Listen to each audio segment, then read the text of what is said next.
Hello and welcome to learn with Hema's class. My dear students, आज हम करने वाले हैं स्टैंडर्ड 10th का मराठी सब्जेक्ट और उसका सेकंड पोएम संत वाणी का आ पाठ योगी सर्वकाल सुखदाता, जिसे लिखा है संत एकनाथ ने।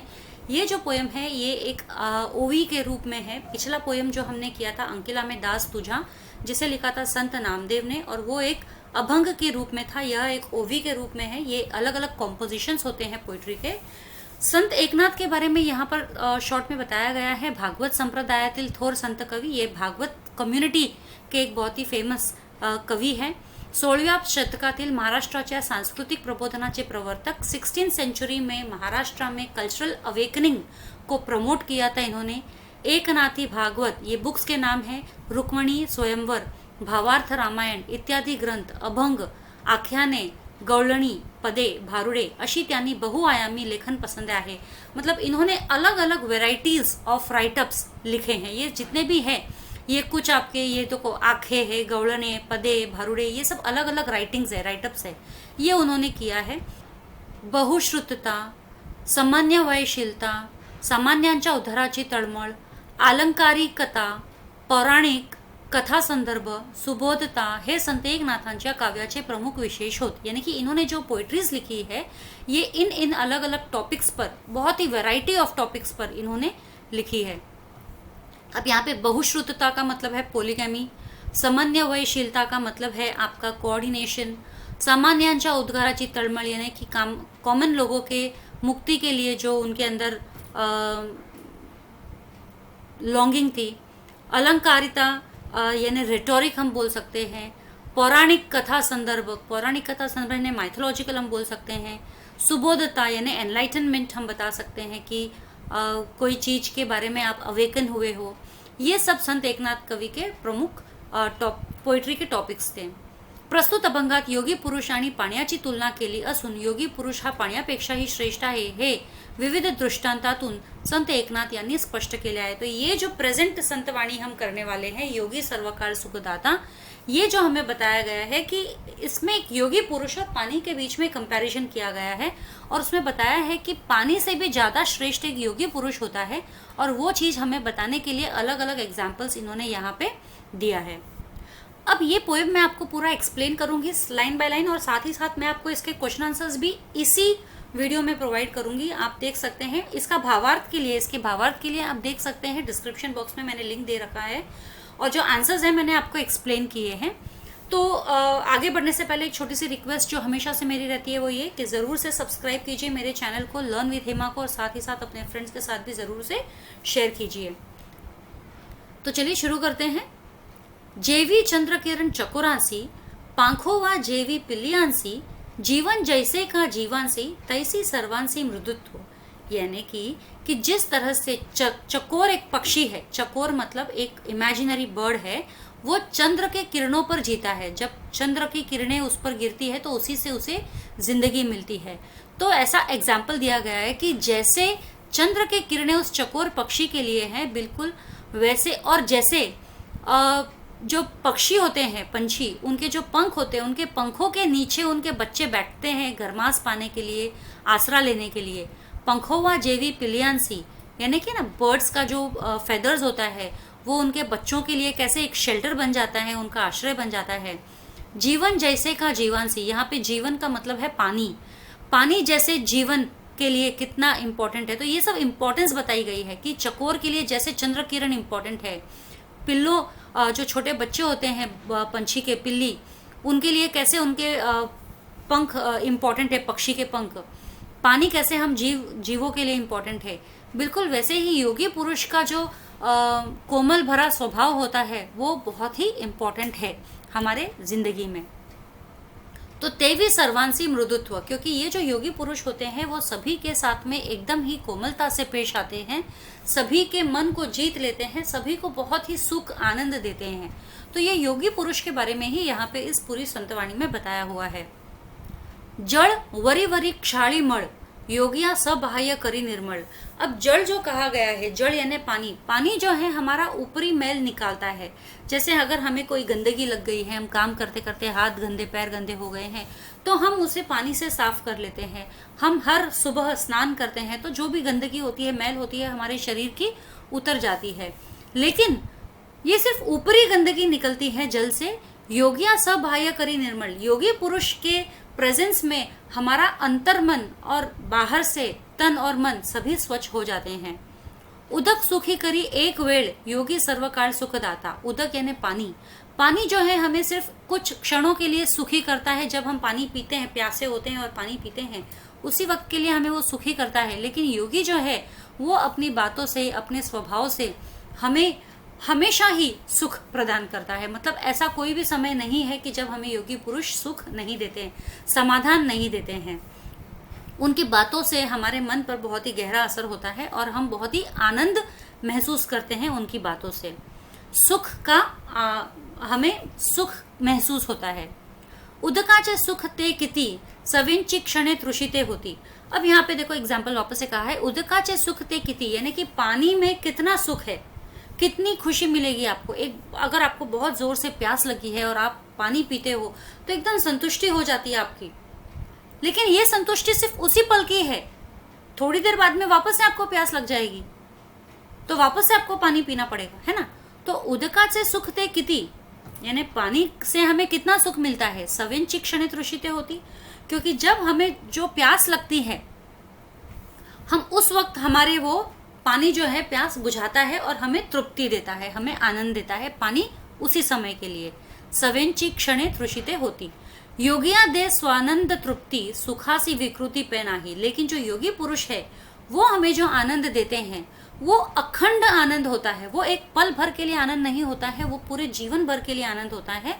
स्वानंद तृप्ति यानी कि हमेशा जो हम कह सकते हैं इसको कि चिरकाल टिकनारा, हमेशा जब तक हम इस दुनिया में है तब तक वो टिका रहेगा आनंद, वैसा योगी पुरुष हमें देते हैं। सुखासी विकृति पे नाही, और उनसे जो सुख मिलता है, योगी पुरुष की बातों से, उनके स्वभाव से जो सुख हमें मिलता है, उस सुख में कभी भी कोई भी कमी नहीं होती। वो सुख कभी भी कम नहीं पड़ेगा, कभी भी उसकी क्षति यानी नुकसान नहीं होगा। विकृति यानी नुकसान होना। उदकाची जे मधुरता ते रसने सींची तत्वता, यानी कि उदक यानी पानी की जो मधुरता है वो सिर्फ हमें पानी जब हमारे जुबान पर लगता है तभी हमें पता चलता है, सिर्फ जीभ से हमें पता चलता है। ते रसने सींची तत्वता, यानी कि रसने सींची तत्वता यानी जीभ पर जो हमें पता चलता है ना, मीठा है, कड़वा है, जीभ से हमें टेस्ट पता चलता है। तो पानी की मधुरता सिर्फ वहीं तक सीमित है, जीभ तक ही उसकी मधुरता पहुंच सकती है। लेकिन योगियांचे गोडपणा पाहता होए निवविता सवेंद्रिया, लेकिन जो योगी पुरुष है वो जो सुख प्रदान करते हैं हमें, वो हमारे शरीर के सभी इंद्रियों को शांत करते हैं, हमें समाधान पहुंचाते हैं। मेघ मुखे अधः पतन, उदकाचे देखो नी जान, अधः पाते निवती जन अन्नदान सकड़ांसी।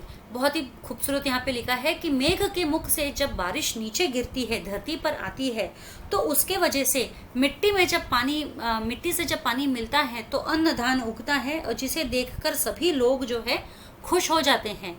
मेघ मुखे अधः पतन, यानी कि जब बारिश धरती पर गिरती है तो उदका से देखो नी जान, जब बारिश को देखकर लोग अधः पातते निवती जन, लोग यहाँ के खुश हो जाते हैं, क्योंकि पानी गिरने से जमीन में अन्नदान सकड़ांसी, अन्नदान सभी को मिलता है।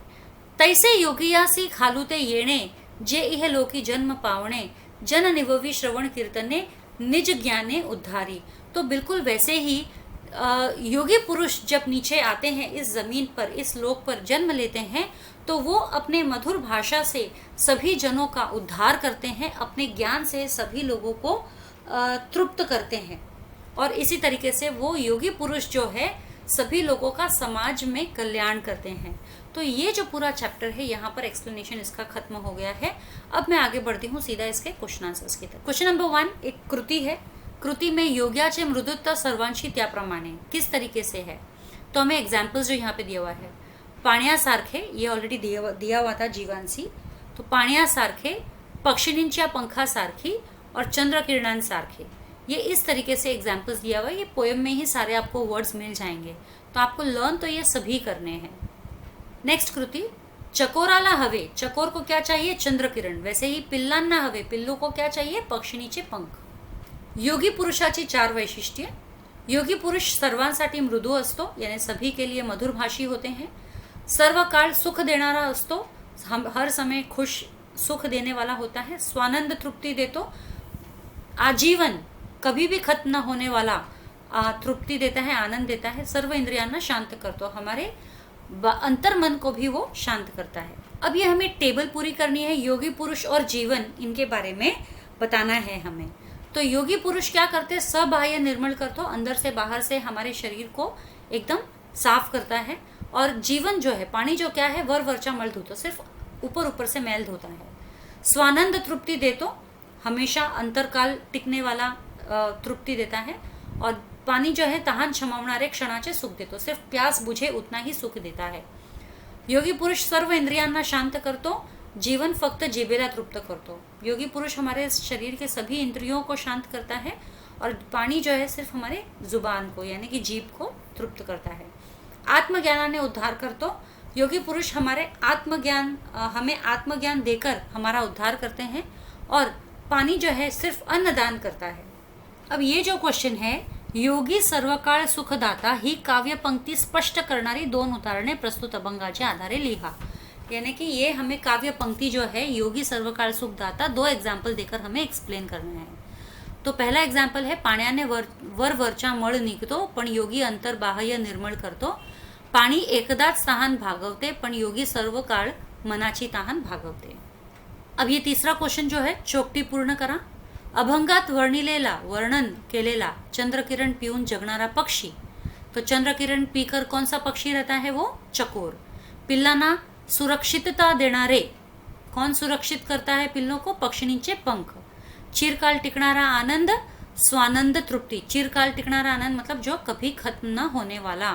व्यक्तीला सदैव सुख देणारा योगी।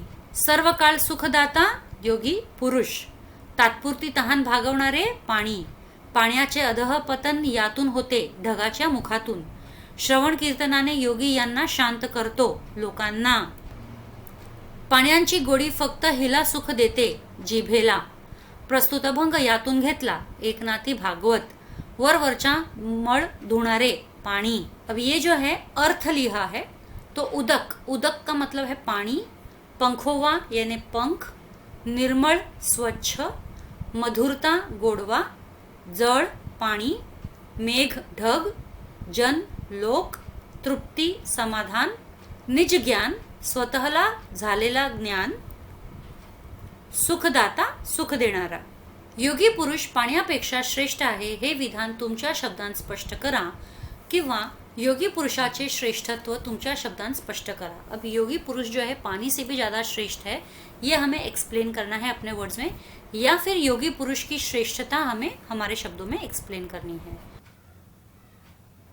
संत एकनाथ महाराजांनी योगी पुरुष व पाणी यांची प्रस्तुत अभंगात तुलना केली आहे आणि योगी पुरुषाचे श्रेष्ठत्व ठसवले आहे।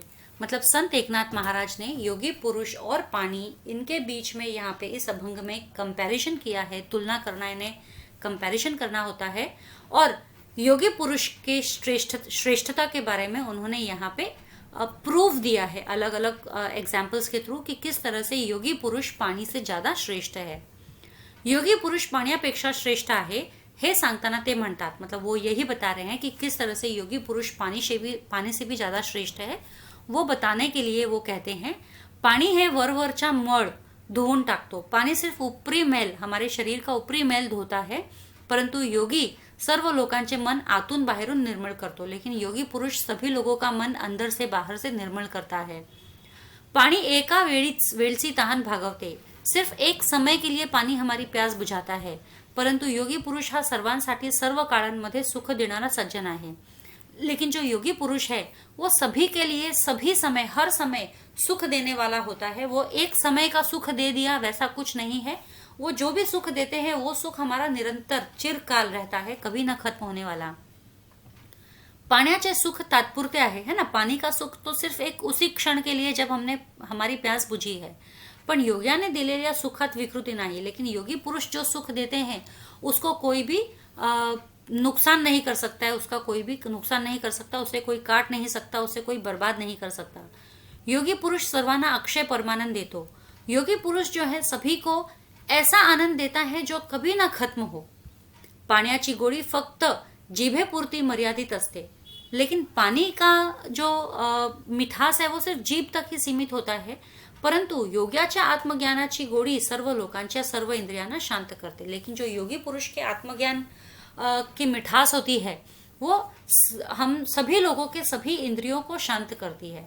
पाण्याने माणसाची पोटाची भूक भागते, परंतु योगी पुरुष श्रवण कीर्तनाने माणसांच्या मनांचे पोषण करते. अब कहते हैं पानी से इंसान के पेट की एक बार की भूख दूर हो सकती है, भाग सकती है, लेकिन जो योगी पुरुष है उनकी बातों को सुनने से हमारे इंसानों के जो मन है उनका पोषण होता है, मन भरता है हमारा. अशा प्रकारे योगी पुरुष हा पाण्यापेक्षा श्रेष्ठ आहे हे संत एकनाथांनी अनेक उदाहरणांनी पटवून दिले आहे. तो इसी बात को संत एकनाथ ने कि किस तरह से योगी पुरुष पानी से श्रेष्ठ है ये यहाँ पे अलग अलग एग्जाम्पल्स के थ्रू एक्सप्लेन किया है. योगी पुरुष आणि पाणी हे दोघेही सामाजिक कार्य करतात हे स्पष्ट करा. अब योगी पुरुष और पानी ये दोनों ही सामाजिक कार्य करते हैं, समाज के लिए काम कर रहे हैं, समाज के भले के लिए काम कर रहे हैं, ये हमें एक्सप्लेन करना है. योगी पुरुष आणि पाणी हे दोन्हीही जनकल्याणासाठीच झटतात, दोघेही जनतेची सेवाच करतात. अब यहाँ पे कहा कि योगी पुरुष और पानी दोनों ही जन कल्याण के लिए ही है, जन कल्याण के लिए ही काम करते, लोगों के उद्धार करने के लिए ही काम करते, लोगों की सेवा करते हैं. पानी है मानवाला जीवनदायी आहे और बिना पानी के तो इंसान जी भी नहीं पाएगा, तो जीवनदायी है पानी इंसान के लिए. पाणी प्राणी सृष्टी व वनस्पती सृष्टी पाण्यामुळे जिवंत राहते. अब प्राणी सृष्टि यानी कि ह्यूमंस, एनिमल्स और वनस्पति सृष्टि यानी कि प्लांट्स ये पानी की वजह से ही जिंदा रहते हैं. पाणी माणसाची तहान तर भागवतेच, परंतु पोटाची भूकही शमवते. पानी जो है इंसान की प्यास तो बुझाता है, लेकिन कभी कभी हमारे पेट की भूख भी मिटाता है. पाण्यामुळे धरतीवर अन्नधान्य पिकते, पानी की वजह से धरती पर अन्नधान बनता है. पशु पक्ष्यांना पाण्यामुळे चारा मिळतो, पशु पक्षियों को भी पानी की वजह से चारा मिलता है. पाण्यामुळे साऱ्या निसर्गात चैतन्य संचारते, पानी की वजह से पूरा नेचर जो है बहर के आता है. सारी सृष्टी तरारून उठते, सारी सृष्टि हरी भरी लगने लगती है. अशा प्रकारे पानी हे मानवासाठी सामाजिक कार्य करते. इस तरह से पानी जो है इंसान के लिए सामाजिक कार्य करता है. योगी पुरुष हा या मृत्यु लोकात जन्म घेतो. तो योगी पुरुष जब इस जन्म में, इस मृत्यु लोक में जन्म लेते हैं, तप साधनेने आत्मज्ञान प्राप्त करतो, तप साधना करते हैं और उससे आत्मज्ञान प्राप्त करते हैं. त्या आत्मज्ञानाची शिदोरी तो लोकांमध्ये श्रवण कीर्तनाने वाटतो और उसी आत्मज्ञान का प्रसाद जो है वो लोगों के अंदर बांटता है श्रवण कीर्तनाने. जो सुनने लायक भजन कीर्तन ऐसी चीजों से वो सभी लोगों के बीच में आनंद अपना फैलाता है. सर्वांना तो नेहमी सर्व काळ सुख देतो और सभी को वो सर्व काळ सुख देता है, हर समय सुख पहुंचाता है. इंद्रियांचे ताप हरण करून त्यांना अक्षय आनंदाची ठेव अर्पण करतो. जो हमारी इंद्रियां हैं, जो दुखी होती है, जब हमारा शरीर जब हमारा मन दुखी होता है तो हमारे शरीर के अंदर की इंद्रियां भी दुखी होती है, तो वो सभी इंद्रियों को उनके दुख को हर के उनको अक्षय आनंद, कभी ना मिटने वाला आनंद देता है. योगी पुरुषाच्या आत्मज्ञानाने माणसांची मने ही निस्वार्थी व निर्मळ होतात और योगी पुरुष का जो ज्ञान है, आत्मज्ञान है, उसके वजह से इंसान के मन भी निर्मल होते हैं. यानी कि वो हमें अच्छा ज्ञान देते हैं जिससे हमारा मन जो है निर्मल हो जाता है, छल कपट वगैरह हमारे अंदर नहीं होते हैं. अशा प्रकारे योगी पुरुष ही सामाजिक कार्य करतो. तो इस तरह से योगी पुरुष भी, जिस तरह से पानी जो है समाज के लिए अच्छा काम करता है, वैसे योगी पुरुष भी समाज के लिए अच्छा ही काम करता है. सर्व काळ सुखदाता असे योगी पुरुषास म्हणायची कोणती कारणे असावीत असे तुम्हास वाटते? अब सर्व काल सुखदाता, योगी पुरुष को सर्व काल सुखदाता क्यों कहा गया है ये हमें बताना है. यहाँ पे उसके रीजंस बताने. योगी सर्व काल सुखदाता मतलब योगी पुरुष जो है वो हर समय हमें सुख ही देता है. सर्व काळ, कोई भी समय हो, हमें सुख ही देने वाला होता है. तो ये जो ओवी है, या ओव्यांमध्ये संत एकनाथ महाराजांनी योगी पुरुषाची योग्य लक्षणे सांगितली आहेत. तो जो योगी पुरुष होते हैं, इस ओवी में संत एकनाथ महाराज ने योगी पुरुषों के बारे में बताया है कि उनमें ऐसी लक्षणें होती है जो इंसानों के मन को तृप्त करती है, उनके मन को खुश करती है. योगी पुरुष माणसाचे मन आतून बाहेरून निर्मल करतो है ना. योगी पुरुष इंसान के मन को अंदर से बाहर से निर्मल करता है, म्हणून तो पाण्यापेक्षा श्रेष्ठ आहे, इसीलिए वो पानी से भी श्रेष्ठ माना गया है. योगी पुरुष सर्वांना स्वानंद तृप्ती म्हणजेच अक्षय आनंद देतो। तो योगी पुरुष सभी को स्वानंद तृप्ति यानी कभी ना खत्म होने वाला, हमेशा रहने वाला ऐसा आनंद देता है। योग्याकडे आत्मज्ञान असते, मतलब योगी पुरुष जो होते हैं उनके अंदर आत्मज्ञान होता है, इटर्नल नॉलेज होता है। त्याची गोडी तो सर्व जनांना देऊन इंद्रियांना शांत करतो, और वो इसी नॉलेज की मिठास जो है सभी लोगों को देकर हमारे इंद्रियों को शांत करता है, तृप्त करता है, सॅटिस्फाइड करता है। योगी पुरुष श्रवण कीर्तनाने माणसांच्या मनाचे पोषण करतो, और वो अपनी बातों से, भजनों से, कीर्तनों से, अपने विचारों से सभी लोगों के मन का पोषण करते हैं, उनके मन को तृप्त करते हैं। म्हणून योगी पुरुष हा सर्वांसाठी सर्व काळामध्ये सुख देणारा सज्जन आहे। इसीलिए कहा गया है योगी पुरुष जो है सभी के लिए हर समय जो है सुख देने वाला सज्जन पुरुष ही होता है। अब ये जो पार्ट है आपका इंपॉर्टेंट पार्ट है, रस ग्रहण जो आता है कविता का वो इस तरीके से आता है। इस बार ये पोयम आई थी। कविता योगी सर्वकाल सुखदाता, तो इसके हमें रस ग्रहण करना है। जो क्वेश्चंस आते हैं 8 मार्क्स के आते हैं वो ये है। तो ये उत्तर में हमें पहले तो पोयम का नाम लिखना है, योगी सर्वकाल सुखदाता। तो प्रस्तुत कवितेचे कवी, तो इस कविता के कवि कौन है? संत एकनाथ महाराज। प्रस्तुत कवितेचा विषय, इसका विषय क्या है? संत एकनाथ महाराजांच्या या ओव्या योगी पुरुषाचे महत्व सांगणाऱ्या आहेत। संत एकनाथ की ये जो कविता ओवी रूपी कविता है ये योगी पुरुष का इंपॉर्टेंस बताने वाली है। प्रस्तुत कवितेतील ओळींचा सरळ अर्थ। अभी यहाँ पे देखो, यहाँ तो ये 2 लाइन्स जो दिया हुआ है, तैसे योगियासी खालुते येणे जे इहलोकी जन्म पावणे जन निववी श्रवण कीर्तने निज ज्ञाने उद्धारी। ये जो 2 लाइन दी है, आपको एग्जाम में कोई भी 2 लाइन दे सकते हैं। इसके लिए आपको भावार्थ का नॉलेज होना जरूरी है। तो पोइट्री का भावार्थ मैंने डिस्क्रिप्शन बॉक्स में दे रखा है, वहां से जरूर से देखिएगा, ताकि कोई भी 2 लाइन्स अगर आपको दी जाए तो आप उसे एक्सप्लेन कर सको। तो ये जो 2 लाइन्स है, योग तैसे योगियासी खालुते येणे जे इहलोकी जन्म पावणे जन निववी श्रवण कीर्तने निज ज्ञाने उद्धारी। तो आकाशातील ढगातून पानी खाली मातीवर येते। आकाश से बादल, आकाश में जो बादल होते हैं उनसे पानी नीचे जमीन पर आता है, त्यामुळे त्यातून अन्न धान्य निर्माण होते। उस वजह से वो पानी जब मिट्टी में गिरता है तो मिट्टी से अन्न धान्य निर्माण होता है। त्याप्रमाणे योगी पुरुष जेव्हा धरती पर अवतरतो, उसी तरह से जिस तरह से योगी पुरुष जब धरती पर अवतरण होते हैं, जन्म लेते हैं, म्हणजे जेव्हा ते इहलोकात जन्म घेतो तेव्हा त्याच्या बोलण्याने, ते बोल ऐकण्याने लोकांची मने तृप्त होतात। तो उस वक्त उनके बोलने से या उनके बोल सुनने से लोगों के मन जो है तृप्त होते हैं, शांत होते हैं। योगी पुरुष आत्मज्ञानाने लोकांचा उद्धार करतो, और वो योगी पुरुष अपने ज्ञान से, अपने आत्मज्ञान से लोगों का उद्धार करते हैं। प्रस्तुत कवितेतून मिलनारा संदेश, ये सारे के सारे पॉइंट्स जो अभी हम कर रहे हैं 2 मार्क्स के लिए आते हैं। योगी पुरुष तप साधनेने आत्मज्ञान प्राप्त करतो। योगी पुरुष तप साधना करते हैं और उससे वो आत्मज्ञान प्राप्त करते हैं। त्या आत्मज्ञानाची शिदोरी तो जनमानसात श्रवण कीर्तनाने वाटतो, और वो जो भी उनको आत्मज्ञान होता है वो सभी वो लोगों के अंदर बांटते हैं जन मानसात श्रवण कीर्तनाने। और कैसे बांटते हैं? अपने श्रवण कीर्तनों से, अपने भजनों से, कीर्तनों से।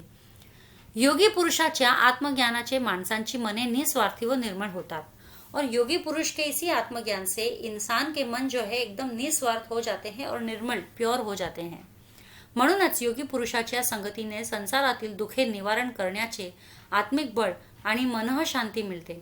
इसीलिए कहते हैं कि योगी पुरुष के संगत में जब हम रहते हैं तो हमें संसार में जितने भी दुख है उनसे किस तरह से हम छुटकारा पा सके, उसकी हमें ताकत मिलती है उसके लिए, और हमारे मन को भी शांति मिलती है। ऐसा ही संदेश इस अभंग से मिला है, यानी कि अगर आपको आपके दुखों से दूर होना है तो योगी पुरुषों की संगति में रहना शुरू कर दो।